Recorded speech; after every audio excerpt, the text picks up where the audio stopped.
I'm Madison Carter, 34 years old, Senior Marketing Director at Horizon Media in Denver, Colorado. Last summer, I received a $120,000 0 cents bonus after leading the green tech campaign that boosted our annual revenue by 30%. Driven by pride and a desperate hope for my father's approval, I invested every dollar in a brand new 2025 Tesla Model S as a Father's Day gift. On the morning of our family reunion, I parked the sleek black sedan in front of my childhood home, heart hammering as I approached the porch. My father, Richard Carter, stepped into view wearing his usual navy polo and khaki slacks. For a moment his gaze lingered on the car's curves, then he turned to me with icy calm and said, "I'm proud of all my children, except the one failure who thinks success is just showboating." In that instant, I felt every Dean's List plaque, every corner good view, and every sleepless night of work shatter like glass. If you've ever poured your heart into proving yourself only to be met with indifference, let me know where you're watching from in the comments, and don't forget to hit like and subscribe for more real-life stories like mine.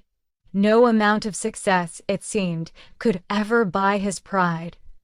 I grew up believing we were the picture of prosperity and harmony.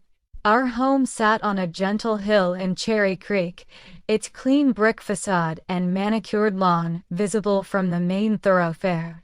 Every Sunday, I'd watch Dad, Richard Carter, step out onto the porch in his crisp navy polo and pressed CAC report in hand, as he oversaw the latest landscaping project, or greeted neighbors stopping by to admire his crush mill. He built Carter Development from the ground up, trading lunch breaks for client meetings and weekends for site inspections. The company's rise mirrored our family's ascent. My mother, Laura, transitioned from part-time art instructor to full-time homemaker, and my older brother, Connor, was effortlessly molded into Dad's heir apparent. I remember toddling after Connor to the local Little League field, clutching a plastic glove that smelled faintly of leather and pine resin. Connor was fearless on the diamond, sprinting from base to base with the confidence of someone born to lead. When he hit a home run, the crowd cheered. Dad's booming voice rose above it all. "That's my boy." His pride was palpable, and I longed for even a fraction of that exuberance directed my way. School came easily to me, though. I was the kid who preferred books over baseball bats, who analyzed graphic design principles while others doodled in margins. By middle school, I was winning essay contests and coding simple websites for classmates. I still recall the day Mom pinned my first award, a certificate proclaiming me Young Writer of the Year above her sewing machine. She smiled at me as though I were the embodiment of her own dreams. But later that evening, as Dad returned from the office, he barely glanced at the trophy.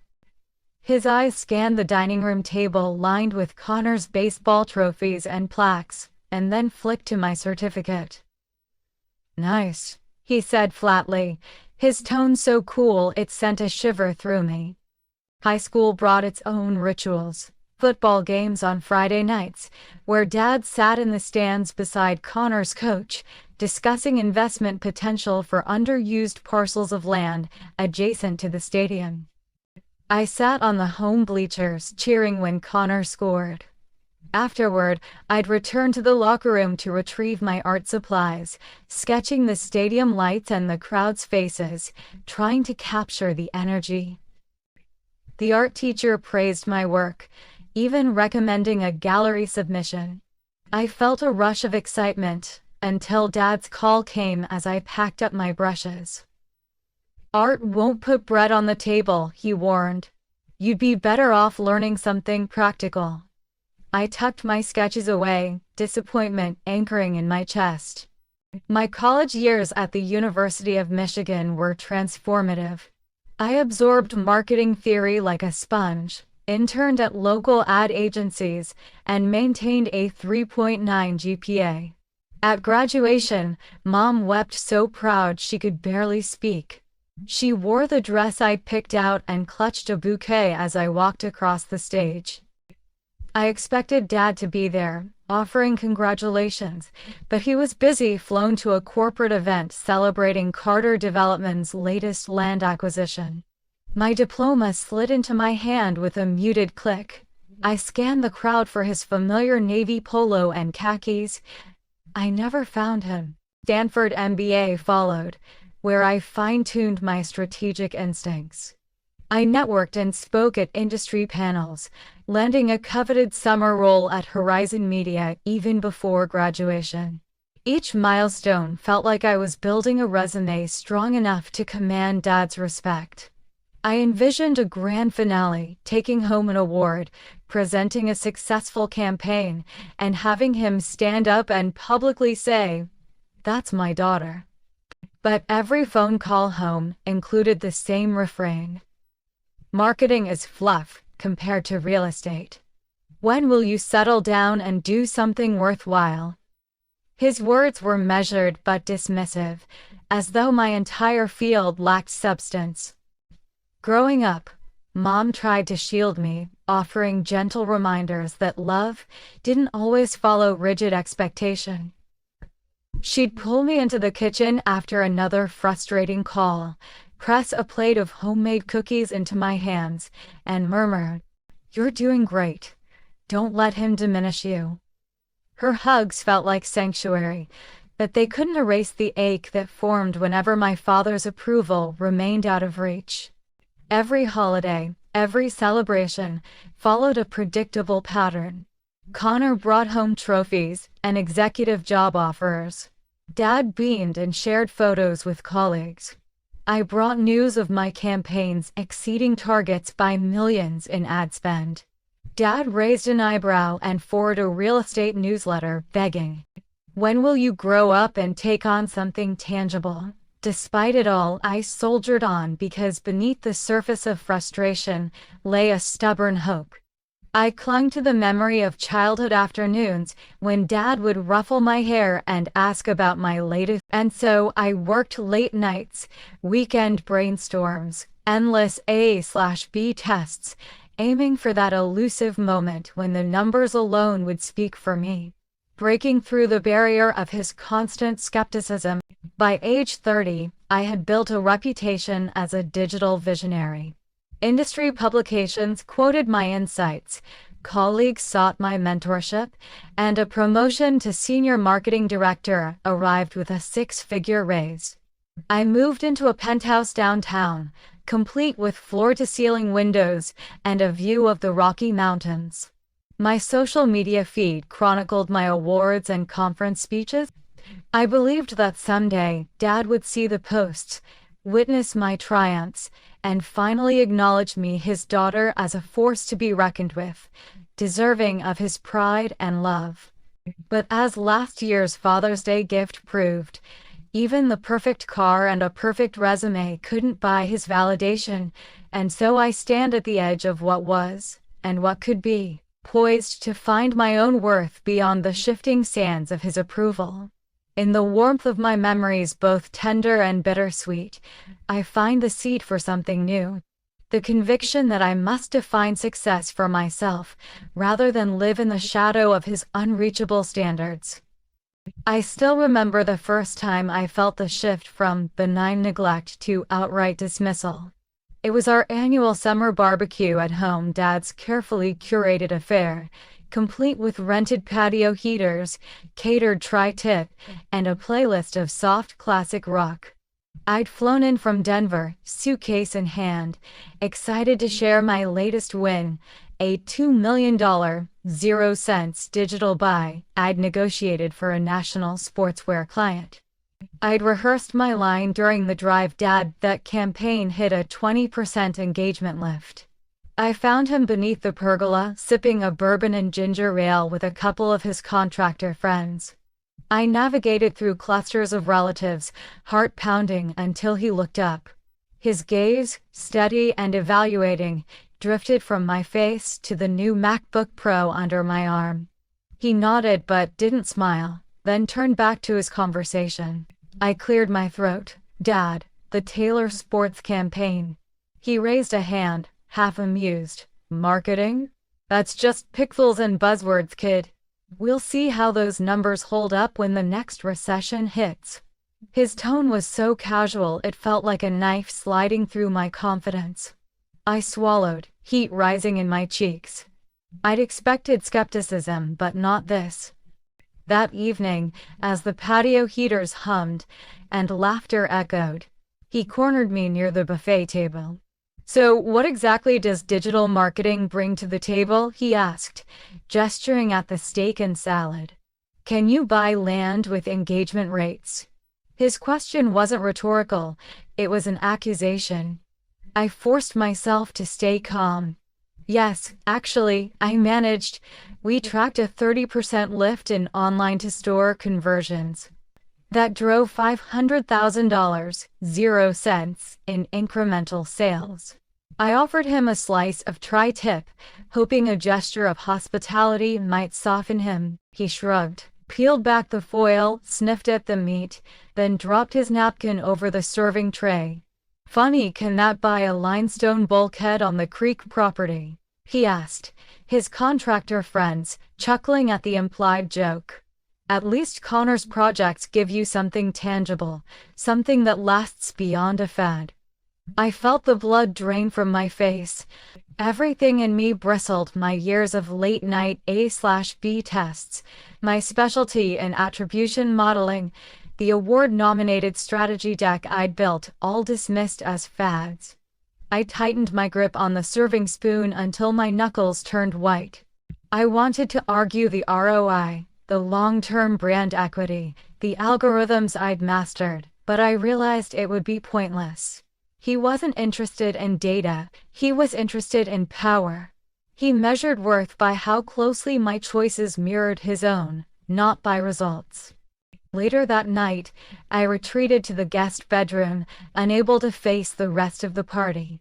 Through the half-open door, I could hear his familiar baritone. I sat on the edge of the bed, laptop open but cursor blinking on an unfinished slide deck. I tried to channel frustration into productivity, drafting bullet points on how to quantify emotional resonance in consumer behavior, but my mind kept replaying his words, ephemeral, fad. I closed the lid and stared at the ceiling. The next morning, at brunch with Mom on the screened-in porch, I brought it up gently. He really thinks marketing is just a trend, doesn't he? I sighed, sipping my iced latte. Mom's shoulders sagged. He doesn't understand what you do, sweetie. He sees dirt, wood, concrete, something you can touch. She touched my hand. I'm sorry. Apology or not, the damage was done. I realized that no matter how often I logged 9-figure campaign results or cracked industry-moving algorithms, he'd always default to the tangible world of real estate and construction.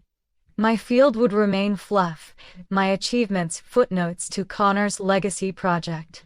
At work after I returned to Denver, I couldn't shake the incident. I started dreading calls home, deleting his voicemail before even listening. My confidence wavered. Was I really building castles in the sky? Was I chasing smoke? Then, on a routine Tuesday, I presented to the executive team my newest pitch. A geo-targeted mobile activation for an eco-friendly apparel launch.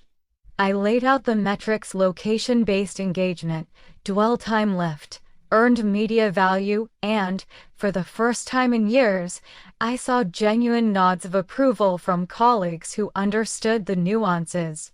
My exhilarating moment was cut short when my phone buzzed with a text from Dad. Saw you on that Zoom panel. Impressive stage presence, kid. Too bad it won't pay the bills after you leave your current gig for something more stable. Even praise was a disguised barb. I slipped out of the conference room, the applause from my team washing over me like a lukewarm wave. That evening, I called my best friend Rachel. I can't win, I admitted, voice tight. Rachel, who'd graduated with me from Michigan and now practiced law in Seattle, paused before replying. Mad, you're changing how people spend billions in ad dollars. You think that's fluff? You're the real deal. Her conviction stung with truth. I realized I'd let my father's narrow definition of value eclipse the very real impact I made every day. His disinterest wasn't a measure of my worth. It was a reflection of his own limitations, his inability to see past blueprints and foundations. Over the next few weeks, I began to reclaim confidence. I mentored 2 junior directors through a challenging pitch, delegating with precision and celebrating their wins. I spoke at an industry summit in Chicago, no reminders of home, just a room full of peers hungry for insight. And each night I drafted entries in my gratitude journal, focusing not on what Dad thought, but on the clients whose businesses I transformed, and on Mom's proud messages. Yet every invitation home, weddings, holidays, summer barbecues, reactivated that old pattern of doubt. The barbecue incident had been the first real crack. But cracks always widen. I knew sooner or later I'd have to decide, keep chasing paternal approval through achievements he'd never value, or define success on my own terms regardless of his verdict. I arrived at the Carter estate just before dusk, the Tesla's headlights cutting through the early summer haze. I wore the navy sheath dress I'd bought for this moment, sleek, professional, designed to say, "I've arrived," without shouting it. In my purse was the gift box with the key fob and the dinner invitation my mother had insisted on delivering earlier in the day. "Dad wants to give you a private moment before everyone shows up," she'd whispered. My heart raced as I stepped onto the porch. Dad opened the door with that cool, measured nod he reserved for business associates. He inspected me briefly, eyes lingering on my tailored hem, then shifted his gaze to the Tesla parked at the curve of the driveway. "You're early," he said, voice neutral. "Dinner's not until 7. I know I wanted to give you this first." My words trembled slightly, though I willed them not to. He accepted the box, the polished Mercedes emblem on the fob gleaming under the porch light. He lifted the lid, examined the key fob, then looked up, puzzled. "This is a Tesla. You're 25. All the options you mentioned loving at that fundraiser." I forced a smile, heart pounding. "I wanted you to have something special." He clicked the box closed, but didn't return it. Instead, he set it on a side table and turned toward the driveway. "Show me." His calm directive felt like an indictment. I keyed the fob, the car's lights blinked, and we walked down the path together. The gravel crunched under our feet. Rain had fallen earlier, and the air carried the scent of wet pine. I tried to steady my breathing. "Here, sit inside, feel the handling." He slid into the driver's seat, leather creaking under him, and closed the door.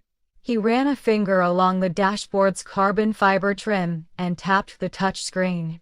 "Impressive," he murmured, voice low. "Autopilot ultra-range battery." He toggled a few settings, asked about insurance, tax credit, charge network. Each question was clinical, as if he evaluated the Tesla like a property investment, return on investment, maintenance costs, resale value, rather than as a gesture from his daughter. I realized then that any warmth I'd hoped to spark was diluted through his lens of profit and practicality. I swallowed. "Dad, I spent my bonus on this. I wanted you to know how much I appreciate all you've done." He shut off the car, stepping out without a word. The engine went silent, the heavy hush of a gesture, unacknowledged. He walked back to the porch, box still unopened. The sky darkened, and fireflies drifted through the garden lamps. He opened the box again, and for a moment, I saw something like hesitation in his eyes. Then he spoke, his tone the gentlest cruelty I've ever known. "I'm proud of all my children, except the one who wastes money on showboating." His words hit me like ice water. My hands shook so badly I dropped the box. The fob slid across the wood deck with a soft clink. My throat went dry. I wanted to explain how hard I'd worked 8 years building campaigns, nights spent perfecting targeting algorithms, my first promotion to senior marketing director at age 32. I wanted him to see me, not just the price tag on a car. But the silence stretched. The only sound was the distant hum of cicadas. My vision blurred as tears rose, unbidden. I felt small, unmoored. There, under the soft glow of his porch light, I understood no grand gesture could change the ledger he kept of his children's worth. My mother emerged from the house, her eyes wide. She stepped between us, placing a trembling hand on his arm. "Richard," she began, voice quivering. He pulled away, returning the fob to her, as if handing off a burden. Connor's footsteps pounced behind me. He appeared in the doorway, crisp khakis and polo mirroring Dad's style. Seeing my tears, his mouth twisted into that half-smile I've learned to loathe. "Nice car, Mads," he said, voice casual. "Too bad you can't drive it away from reality." I forced myself to look at him. "This wasn't about driving away," I whispered, voice cracking. "This was about showing you who I am, what I can do." He laughed softly, a dismissive sound. "You did show him," he said, nodding toward Dad. "Showed him you're exactly who he thinks you are." I took a step back. "I'm done trying." The words were nearly lost in my own shock. I reached for my purse, found the brown envelope inside the DNA test results I'd never intended to use that night. I pressed its flap shut with shaking fingers, the paper crinkling like the last fragile seam of my relationship with him. Dad watched, expression unmoving. "If you want anything from this family," he said, voice flat, "you'll scrap expensive toys for real achievements." He turned on his heel and disappeared inside, leaving the screen door banging shut with precise finality. Mother followed him in, lingering in the frame for a heartbreakingly brief second. Her eyes met my sorry, ashamed, helpless. Then the door closed. Connor lingered a moment, then strode past me toward the driveway. The Tesla's taillights glowed red through the dusk. I watched him step inside, half expecting him to test drive it at full throttle, to punctuate my humiliation. Instead, he sat still, doors locked, engine off, as if evaluating whether to accept an involuntary gift or reject it. I glanced at the open box on the deck. The key fob lay nestled in its black foam like a pinpoint of false hope. I kicked the lid closed without thinking, then turned on my heel and walked back to the house, away from the car, away from the driveway, and away from the fantasy that a luxury gift could ever buy the one thing I craved most. I reached the front foyer just as the party inside began. Laughter, clinking glasses, the hum of polite conversation. I paused, hand on the banister, and felt the prick of tears on my cheeks. But this time, I let them fall. I'd always believed that exceptional performance would earn my father's pride. Tonight, I learned that his standards were unmovable and that the greatest betrayal was realizing I'd been competing for an impossible prize. Clutching my purse and the unopened envelope, I stepped into the party's glow, determined to survive what came next. But in my bones I knew I would never be the same. I was done seeking approval. From that moment forward, I would chase meaning, not medals. Authenticity, not applause. And if that made me the loser in his ledger, then so be it. I stumbled into the house through the side door, heart pounding as if it would break free from my ribcage. The chatter and laughter of the reunion felt unbearably loud, each note a reminder of the applause I longed for but never received. In one hand I clutched my purse, in the other the brown envelope with the DNA results. still sealed but pulsing with unspoken truths. I barely registered Mom's startled look as she passed in the hallway, her lips parted, eyes glistening. I didn't stop. I slipped into the guest powder room and locked the door. My reflection in the mirror was a stranger. Eyes rimmed red, mascara streaked, cheeks wet. My breath came in ragged gasps. I sat on the closed toilet lid and slid down until I was crouched on cold tile, knees drawn to my chest. My body heaved with silent sobs as the weight of the evening crashed over me. I'd walked into that night believing I could win my father's respect, only to be branded the one who wastes money on showboating.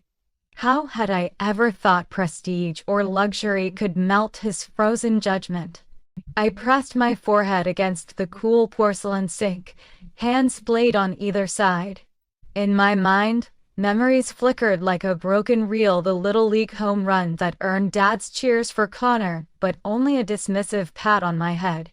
The high school art awards framed and forgotten, the college graduation ceremony where his seat remained empty, the countless holiday barbecues, all those moments I'd stashed away as motivation, now felt like scars, marking my failures.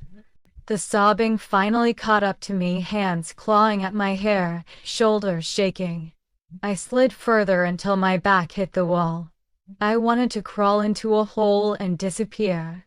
The brown envelope felt searing against my thigh, a letter of liberation and betrayal combined.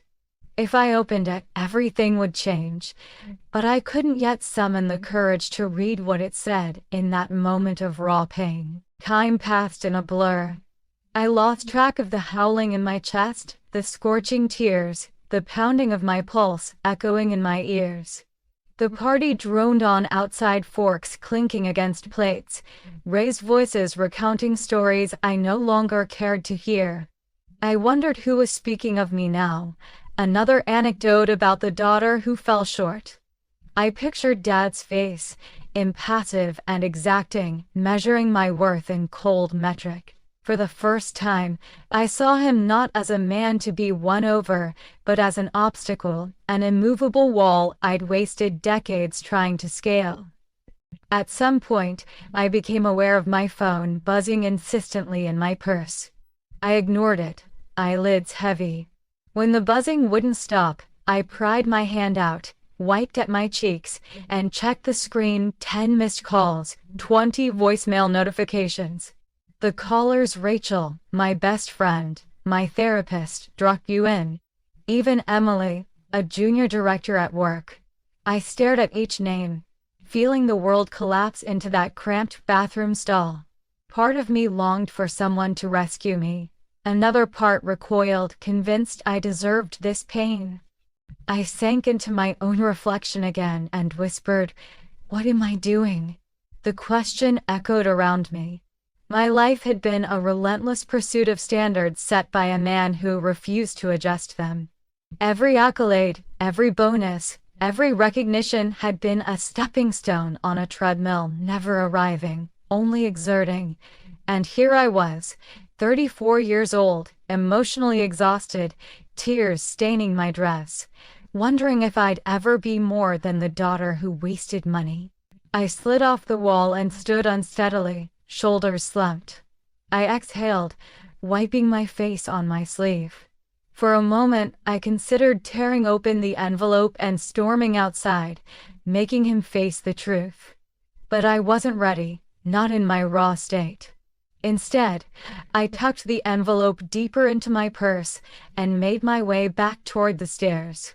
Each step felt like lifting an anchor, each breath a small victory. At the top of the stairs, I paused, hand on the banister, and steadied myself. I pressed my lips together and whispered, "I'm not done." The words were fragile but real.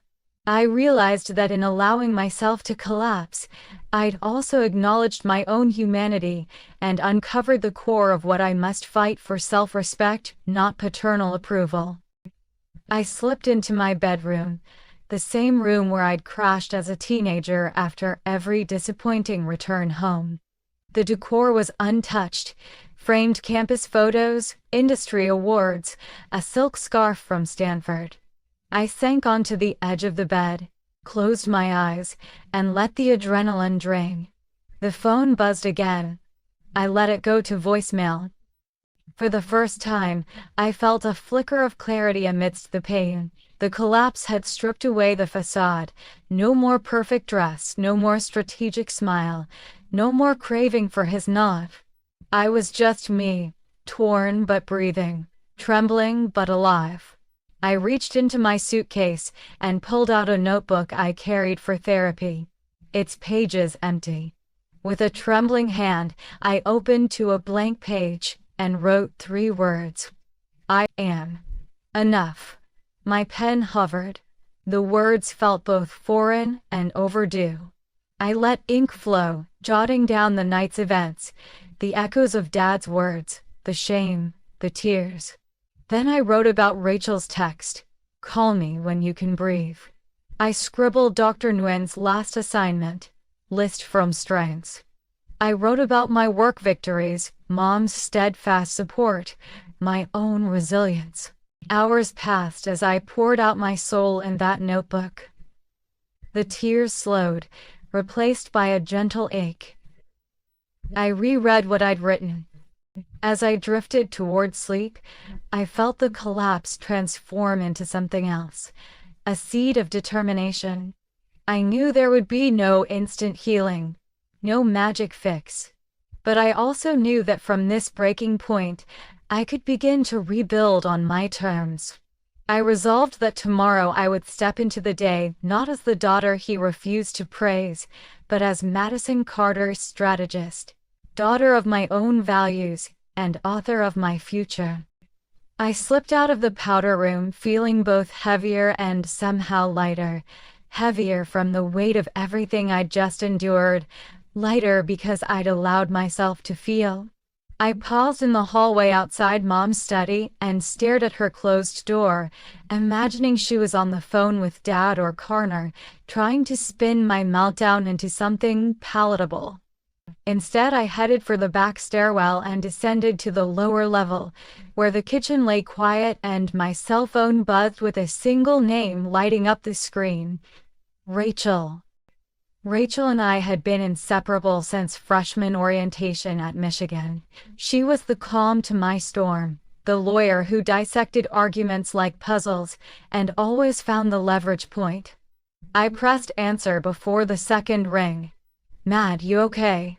Her voice crackled through the speaker, a mix of urgency and compassion.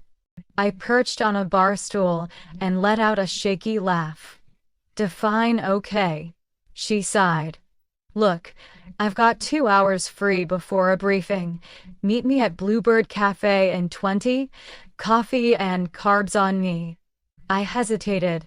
Would I want company? But the alternative was more solitude and spiraling. 20 minutes, I whispered. The Tesla, my ill-fated gift, waited in the driveway, but I bypassed it for my rental Civic, needing no reminders of last night's collapse.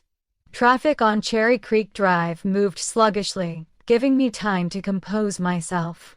By the time I pushed through the glass doors of Bluebird, Rachel was already seated in a corner booth, a stack of legal pads and a to-go latte in front of her. She stood as I approached, and enveloped me in a hug strong enough to crack ribs. I let myself lean in, breathing in her familiar warmth. She guided me to the seat opposite, and reached across the table to take my hand. "Talk to me," she said. "No judgment, only openness." I exhaled. He called me a showboater last night. Said he was proud of all his kids, except me. The words felt dull on my tongue, like describing a storm in shades of gray. Rachel winced. "I'm so sorry." She paused, then pulled out her phone and tapped open a document titled Green Tech Campaign Summary. "Remember this?" I frowned. "You have that?" She slid the phone across the table. I printed it. You led a digital activation that increased Horizon's eco-client revenue by $1,200,000, 0 cents, in 6 months. You earned a 30% lift in brand engagement and cut acquisition cost by 15%. You got an industry award for it. Seeing them laid out, annotated with Rachel's strategic notes, felt validating. She continued, voice gentle but firm. He doesn't understand your world. He's measuring you by blueprints and square footage, but you create demand, build audiences, craft narratives, tangible art that transforms businesses. That's real value. I blinked back tears. I know, but it still hurts. She nodded. Of course it does, but think about why you got into marketing. You told me once you wanted to shift behaviors, make a real impact, not chase dad's approval. I swallowed. Memories surfacing the day I pitched a pro bono campaign for a local recycling nonprofit, volunteered weekend workshops teaching small businesses digital skills. The thrill of watching a $10,000 0 cents ad spend multiply into $120,000, 0 cents in sales for a mom and pop shop. It wasn't about trophies, it was about purpose. Rachel leaned forward. I want you to promise me something. No more seeking his validation. Instead, chase the impact that matters to you. Take that nonprofit pitch to the next level. Make it your next paid pro bono case. Put your name on it. Show yourself what you're capable of, for yourself. I closed my eyes, absorbing her words. The idea flickered like a neon sign in my mind. Restore my purpose. Reclaim my passion. Do work that mattered, on my own terms. When I opened my eyes, I nodded. Okay. I'll do it. She smirked. Good. Also, I checked my firm's calendar. They're hosting a sustainability summit in Seattle in 2 weeks. You should speak. Me? On sustainability? She winked. Who knows digital impact better than you? I'll introduce you to the organizers. I felt excitement bloom a spark in the dark. The metrics were meaningful, but the mission was what gave them life. I imagined standing on that stage, sharing case studies of how digital outreach turned local initiatives into national movements. No mention of Dad, no need for his seal of approval. This was for me. I stood, brushing crumbs from my lap. Rachel stood too and hugged me again. You've got this, Madison. Now go show the world and yourself what you're made of. Back in my Civic, I stared at the campaign summary on my phone. I realized I'd been measuring my worth by the wrong ruler all along. My next step wasn't to build grand gestures for my father. It was to build work and connections that aligned with my values. That afternoon, I drafted an email to the nonprofit I'd helped years ago, proposing a comprehensive digital launch plan. I attached my campaign summary and a concise deck outlining projected outcomes. Then, I reached out to the summit organizers through Rachel's introduction, pitching myself as a speaker on digital sustainability impact. By evening, 2 positive replies landed in my inbox. The nonprofit board unanimously approved my plan, and the summit confirmed my speaking slot. I leaned back in my office chair, a genuine smile spreading across my face. No one had to acknowledge me for this to matter, because I recognized my own expertise and passion. As I finished the day, I texted Rachel, "Thank you, I feel alive again." Her reply came almost instantly. That's the Madison I know. I tucked my phone away and exhaled. The night ahead would hold its own challenges. I still had to face the fallout at home and open that brown envelope when I was ready. But for the first time in years, I felt anchored in purpose rather than in a desire for someone else's praise. And that clarity glowed brighter than any porch light or accolade. I woke the next morning with a new resolve pulsing through my veins. No more shrinking. No more tiptoeing around the landscape Dad had defined. Today, I would speak my truth and reclaim my narrative. After slipping on a charcoal gray blazer and crisp white blouse, I headed to a quiet cafe where I'd arranged to meet Mom alone. She greeted me with tentative warmth, the familiar trace of worry in her eyes. I slid into the booth opposite her and placed both hands on the table, palms down. "Mom," and began, "I need to talk to Dad honestly, directly, and I need your support." Her shoulders tensed. "We'll upset him, I know." Knuckle breath. "But I can't keep dancing to his tune. I'm tired of one-sided conversations that start and end with his insults." Tears welled in her eyes. She reached across, squeezed my hand. "I'm with you, honey. Whatever you need." With Mom's blessing, I crafted an email, concise, professional, and unflinchingly frank, to Dad's personal address.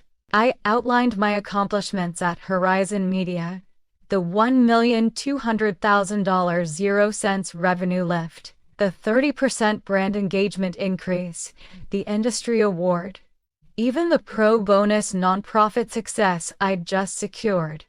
I attached campaign summaries and financial impact decks, each slide annotated with bullet points on ROI and sustainable growth. Then I wrote, "Dad, I've spent a lifetime seeking your approval through grand gestures and silent obedience.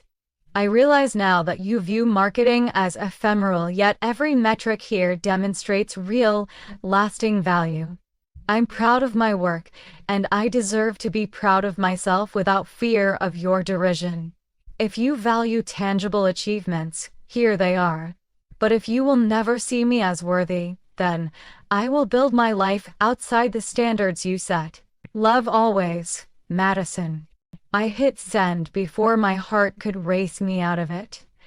The cafe's Hume espresso machines, light conversation felt surreal under the weight of what I'd just dispatched.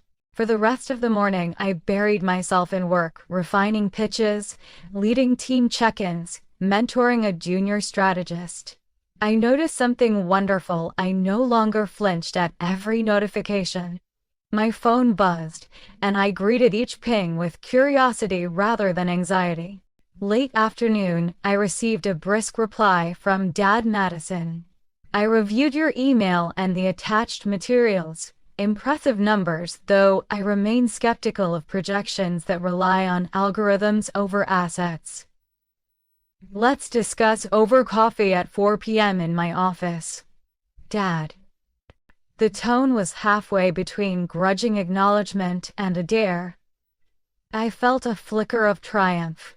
He'd engaged, on my terms.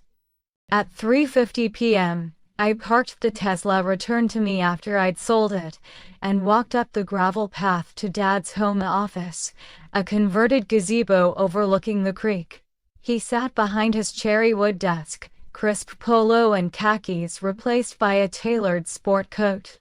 His posture was exactly as I remembered, straight-backed, arms folded. I stepped inside.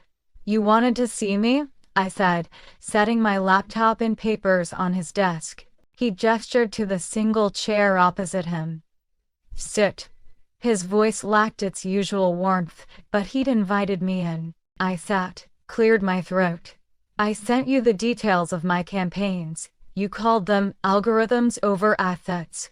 I want you to understand every model, every data point translates into real money, real growth, and real people's livelihoods." He leaned back, studying the numbers on my laptop screen. His gaze flicked between the charts and me. "Explain this line item," he said, pointing to a projection labeled Q3, Eco Drive Initiative. I dove in: the geofencing strategy for electric vehicle owners, the partnership with 3 regional utilities, the incremental revenue breakdown for $150,000, 0 cents in sales, a 12% uplift in repeat purchases, and a forecasted 4.5x return on ad spend within 6 months. With each sentence, I found my voice steadier, more assured. He listened. At one point, he nodded a subtle movement that felt seismic. When I finished, he tapped his pen against the desk. I'll admit, some of this is beyond me, but you make a compelling argument. I allowed myself a small smile. Thank you. My work isn't less real just because you can't touch it. It's about moving markets, shifting behaviors, creating demand. Those are foundations too, just built on insight rather than concrete. He inhaled slowly. I never thought of it that way. I leaned forward. Dad, I've spent decades trying to fit into your blueprint of success, but my world moves faster than land development. Digital shifts happen overnight. What I build can scale globally in hours. That's value you can't ignore. For the first time, I sensed a crack in his stoic shell. He closed his laptop and rubbed his chin. I still prefer something tangible in my portfolio, he said, but I see your passion, and I can't dispute the results. The words echoed in the quiet office. I felt tears sting but blinked them back. I don't need your praise, Dad. I needed your respect. If you can't give me that every day, then I need to earn it on my own terms. He regarded me for a long minute. Then he stood, walked around the desk, and placed a firm hand on my shoulder. Madison, he said, voice low, you've outgrown my understanding of business, but not my daughter. I'm proud of what you've built. I'm proud of you. His admission lacked flair. It wasn't the dramatic apology I'd imagined, but it was genuine. My chest tightened as relief washed over me. I squeezed his hand. Thank you. Outside the gazebo, the late afternoon sun warmed the creek banks. As I drove back into Denver, I felt the world shift beneath me. I had turned the tables, no longer a child seeking validation, but a word standing in her own power. I knew there would be more challenges, Mom and Connor to navigate, the broader family drama to manage, but I'd proven something essential. I defined my worth, not him. And with that truth anchoring me, I accelerated forward toward the next campaign, the next summit speech, and a life built on my own terms. I've often thought that my journey was uniquely painful, but then I remember my cousin Lily. At 28, Lily was the family's wild card, an artist with a free spirit who fell in love with a photographer from LA.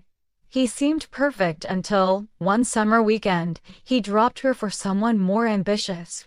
Lily called me in tears, convinced she'd lost her chance at stability and respect. I listened as I pulled into the Horizon parking garage, adrenaline from my conversation with Dad still humming in my veins. I told her to pause before spiraling, then I offered something I'd never had to offer myself: seed money. I wired her $5,000, 0 cents that night, earmarked for a dream project she'd been sketching since high school, a sustainable fashion Instagrammable clothing. Over the next 3 months, I mentored her through branding exercises, content calendars, and influencer partnerships. We mapped out a $2,000, 0 cents micro ad spend targeting eco-fashion enthusiasts in Seattle and Portland. She invested $1,500, 0 cents in product photography, vintage dresses, reimagined with hand-stitched embroidery, and the rest on Instagram story ads. By the end of month 1, she had 10,000 followers. Month 2 surged to 30,000. By month 3, she reached 50,000 followers and landed her first paid collaboration with a small ethical shoe brand, netting her $3,200, 0 cents in revenue. She reinvested $1,000, 0 cents into a pop-up event at a co-working space in Capitol Hill, selling out 15 handmade pieces at $100. Lily's transformation was a revelation to both of us. She went from heartbroken to empowered entrepreneur, her confidence blossoming with each post, each sale, each direct message of thanks from a customer who cherished her story. Watching her apply strategic marketing, something I taught her, but she made entirely her own, reminded me why I fell in love with this work in the first place. To empower people to find their voice and their value beyond anyone else's approval. When she called to tell me about standing on that pop-up stage, greeting customers by name, I realized something profound. Success isn't only about the numbers or the luxury gifts we give or take. It's about creating space for others to discover their own worth, and that, I decided, would be the foundation for my next project. Building a mentoring program for emerging creatives who, like Lily, needed someone to believe in them first. I first caught wind of Dad's legal troubles during a routine briefing call at Horizon Media. My phone buzzed with an email notification: Urgent Denver Tribune, Carter Development under investigation. My heart sank as I clicked through. The article detailed a $2 million, 0 cents, discrepancy in Carter Development's latest North Cherry Creek project, alleging that bids had been rigged and subcontractor invoices inflated. Regulators had opened a formal probe, and the company's stock had plunged 40% in 2 trading days. I felt a strange rush of vindication, a bitter contrast to the guilt that immediately followed.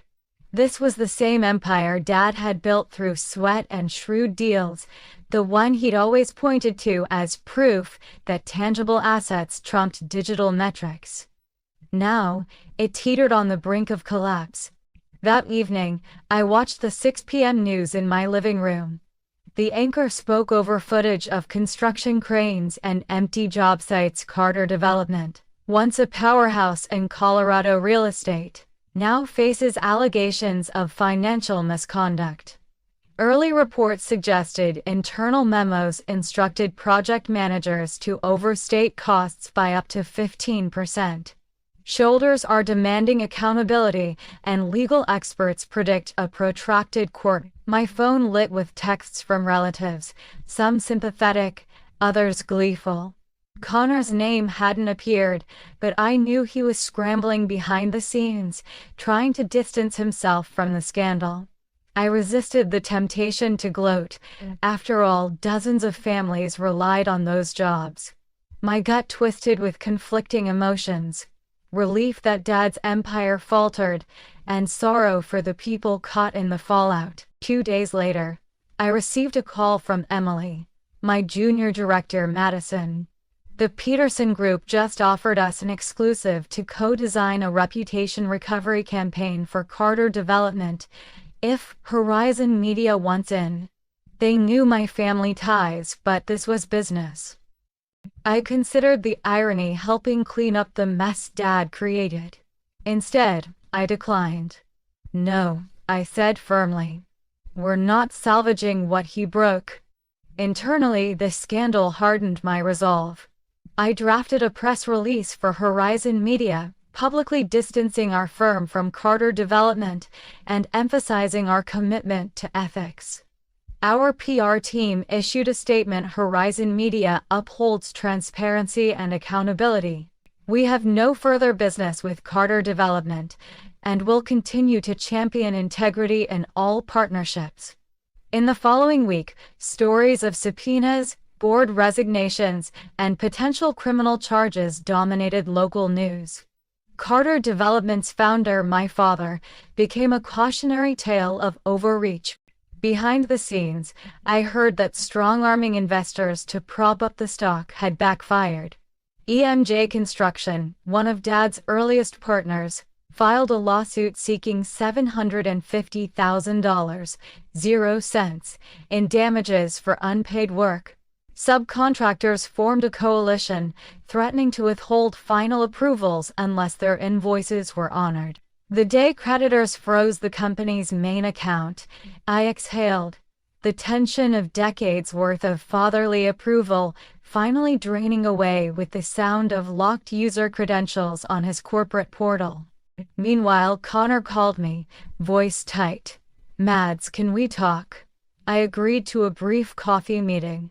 He arrived looking drawn, suit wrinkled. "I'm sorry," he said quietly. "I should have spoken up sooner. I knew some practices were shady, but I thought you could change his mind." I studied him. He looked every bit the golden child undone by the same standards he'd once mastered. I nodded. You could have, but you didn't. We all saw it coming, except him. I stood to leave. Family doesn't mean loyalty to wrongdoing. Within a month, a federal settlement forced Carter Development into receivership, and Dad was stripped of his role as chairman. Newspaper clippings showed his stoic face, no longer the commanding patriarch, but a man answering to depositions and judges. I watched one televised hearing where he replied to a judge question about oversight. I trusted my team to manage day-to-day operations. Any discrepancies were unintentional. The arrogance of that defense stung, but I felt no loyalty to defend it. My final acknowledgement of his downfall came not from schadenfreude, but from a realization that I'd inherited none of his blind spots. My career and character had been rooted in data, collaboration, and integrity, not in a fortress built on inflated ledgers. When the dust settled, I received a terse letter from Dad's attorney, offering a token severance package and a non-disclosure agreement. He could no longer claim me as heir apparent or demand my allegiance. I consulted my own lawyer, offered to waive any claimed severance if he issued a public apology to subcontractors and employees. He declined. I never heard from him again. Standing on the rooftop of Horizon Media's headquarters that summer evening, I gazed at Denver's skyline, rising towers of glass, the Rockies framing the horizon. In that moment, I understood the true measure of legacy. Not what you build for yourself, but what remains when the dust settles. I closed my eyes and whispered, "This is my legacy." And for the first time, it had nothing to do with Carter Development. I still remember the moment I sat at my desk the morning after Dad's company went into receivership. The office was quiet, early birds tapping away at keyboards, the faint hiss of the coffee machine in the kitchen. I opened my inbox to find 3 envelopes waiting, an eggshell notification confirming my promotion to Director of Global Strategy at Horizon Media, with a new salary of $220,000, 0 cents, a personal email from Mom, and a calendar invitation to my first Self-Worth Beyond Approval workshop. I opened Mom's email first. "My dearest Madison, I am so proud of you, not just for your career achievements, but for your courage, integrity, and heart. I'm sorry I ever made you feel anything less than brilliant. If I could turn back time, I would have told you so every single day. Thank you for showing me what real strength looks like. I love you always, Mom."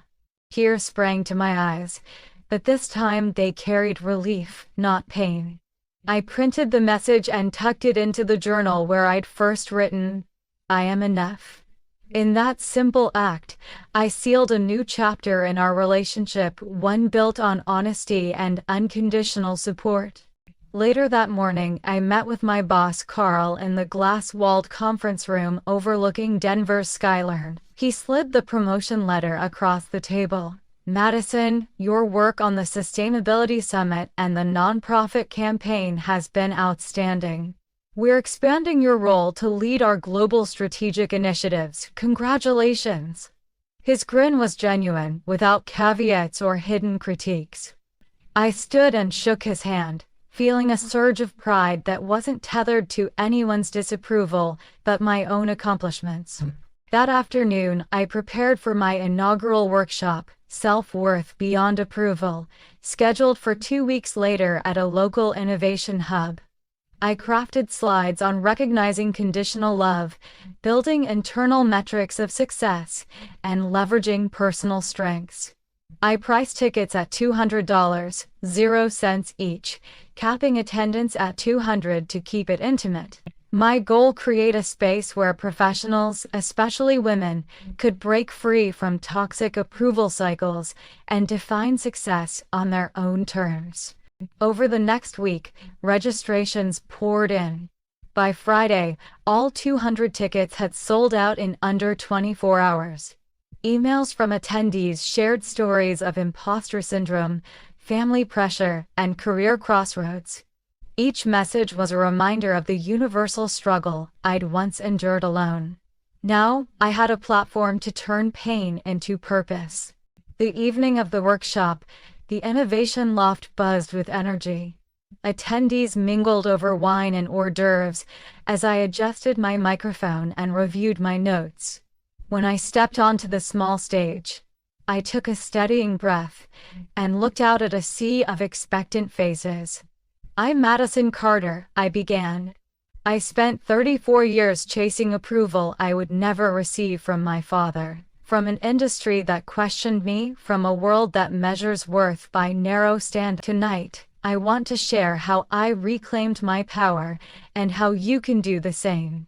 Over 2 hours, I wove my story, the Tesla gift and rejection, the DNA envelope, the collapse in the powder room, the conversation with Rachel, the email to Dad, and the moment he called me proud, all the way through to his company's downfall and my new promotion. I mapped each turning point to actionable lessons. Identify your values, measure success with personal metrics, seek supportive communities, and design exit strategies from toxic dynamics. At the close, I invited attendees to stand, pair up, and share one success they'd achieved without external approval. The room crackled as people spoke of launching startups, leaving abusive relationships, publishing books, and starting families on their own terms. When the final bell rang, applause filled the loft, genuine, heartfelt, and free of judgment. Afterward, in the networking lounge, many approached me with hugs and tears. A young woman named Priya said, "Your workshop changed my life.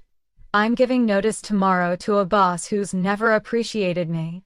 An older gentleman, Michael, admitted he'd cried during my story. His daughter faced similar struggles. Each interaction reminded me that my journey, once a solitary battle, had become a beacon for others. In the days that followed, I heard from Thomas Keller, my biological father. His email was warm and tentative. "Dear Madison, meeting you was unexpected, but I'm grateful. I've watched your journey from afar and admire your resilience and vision. If ever you want to talk, I'm here. No expectations, only support.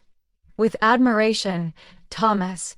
His words felt like the final piece of my new family puzzle, not tied by blood alone, but by mutual respect and love. I replied, suggesting coffee at a cafe near Central Park, when he visited New York, where I was headed next for the Global Marketing Summit. A month later, I stood backstage at the summit, ready to deliver a keynote on authentic leadership in the digital age. As I walked to the podium, I thought about the girl who once believed a luxury car could buy her father's pride. I tightened my grip on the clicker and smiled. "I'm Madison Carter," I began for the second time on a stage, "and I define my own worth." The audience erupted in applause, and this time, it was my applause for myself, for my chosen family, and for every person out there who's ever felt less than enough.